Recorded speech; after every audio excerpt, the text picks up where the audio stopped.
मो निज माटी मो निज एरिया रे एभली अपमान मु पाइबी बोली केबे भी भाबी नथिली।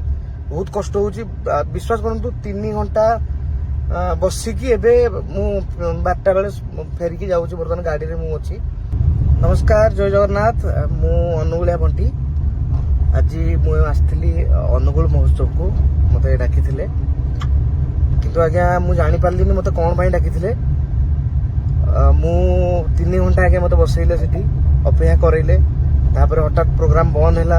हम पिला जाई पचारले ना कहला आमे केतले चढ़बू ना प्रोग्राम बंद तापर आज्ञा जे मते कॉल करथिला ताको कॉल करली से रेस्पोंड करलेनी आउ जने ताको भी कहली से भी किसी रेस्पोंड करलेनी। बहुत कष्ट लागिला कष्टर सहित मो वीडियोटा बनैली आज्ञा जहाँ भी मु ना कमेची मु को बड़ सेलिब्रिटी नु कि बड़ मु किछि नु आज्ञा दुख लागुची। मो हाथ देखंतु मो हाथ फ्रैक्चर अछि तथापि मु न खाई न पीके आसिकी आज्ञा मु प्रोग्राम को आस्थिली।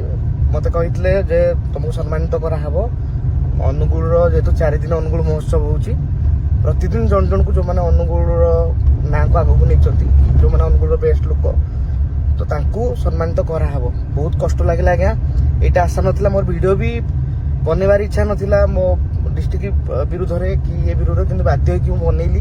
एटा फर्स्ट टाइम नु या पूर्वरु आउडे वर्ष भी एमती हेतिला आमे स्टेज को चढ़ीचु हमको स्टेज रु बाहर कर देले कहले बॉलीवुड सिंगर जने आछंती से परफॉर्म करिवे तार 1.5 घंटा परे आपण परफॉर्म करिवे।